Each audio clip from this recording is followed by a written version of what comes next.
ఎక్కడ మీ ఇల్లు? చెప్పు చెప్పు, ఏం చేసావు చెప్పు. మర్డర్ చేశానండి. సుందరబాద్ దగ్గర మౌనిక కూల్ డ్రింక్ షాప్ ఉంది, దాని పక్క బిల్డింగ్ ఏసీ రిపేర్ స్టోర్ ఉంది, దాని పైన బిల్డింగ్ మాట. మనుషులు ఏం మాట్లాడుకుని ప్రతి విషయం తెలిసిపోతుంది వాటికి. ఎవరికి? మా అమ్మకి మా తమ్ముడికి.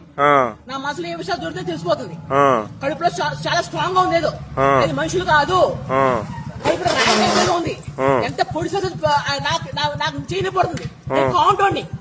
నేను కౌంటర్ వైశాస్ని, అది నా కొడుకు ఎంత కొట్టినా సరే ఆడు స్ట్రాంగ్ గా ఉంటాడు. పొట్ట ఎంత స్ట్రాంగ్ గా నాకు స్ట్రాంగ్ గా ఉంది. ఏం చేస్తారు మీ అమ్మగారు? దెయ్యం సార్, పీక్కుతుంటది. మీ తమ్ముడు?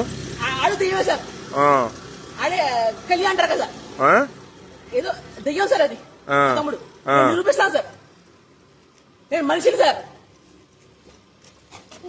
చంపేశావు ఇద్దరినే? చంపేశాను, బతుకుతారం భయం వేస్తుంది సార్. సరే సరే, దెయ్యా సార్ అయ్యి పీకుతుంటా సార్. నా మనసులో ఏమైనా చెప్పేస్తున్నాయి విషయాలని. రక్తం స్ట్రాంగ్ గా ఉంది, మనసు స్ట్రాంగ్ గా ఉంది. అసలు నేను ఎలా 18 సంవత్సరాలు పీకుతున్నాయి, 9 సంవత్సరాలు దొంగలోట మారుతున్నారు. నా విషయాలు తెలిసిపోతున్నాయి, నన్ను బెదర కొడుతున్నాయి. నలుగురితో మాట్లాడినట్ల నా పిచ్చి అని చెప్తున్నాయి. పిచ్చి 18 రోజులు తిండి కూడా పెట్టట్లేదు నాకు. నా కొంపలో ఏమి చూపొడిచావు? కత్తి చూపొడిచాను సార్. ఇద్దరిని పొడిచాను. ఒక పోస్ట్ మార్టం చేయాలి సార్. మనుషులు కాదు సార్, కడుపులో స్ట్రాంగ్ గా ఉంది, అది ఏంటో తెలియాలి నాకు. ఎంత ట్రై చేస్తే అట్లా అంత స్ట్రాంగ్ గా ఉంది. కాంట్రాక్ట్ ఇంట్లో ఏంటి సార్, ధైర్యాన్ని చంపేస్తాయి సార్. ఏం పేరు మీ అమ్మగారి పేరు? గుల్పూడి మహాలక్ష్మి. మీ తమ్ముడి పేరు? గుల్పూడి రవితేజ.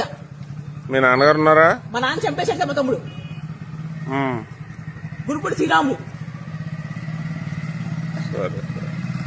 మనుషులు దెయ్యాలి సార్, మనిషి మీద పగ తెచ్చుకుంటున్నాయి. ఏదో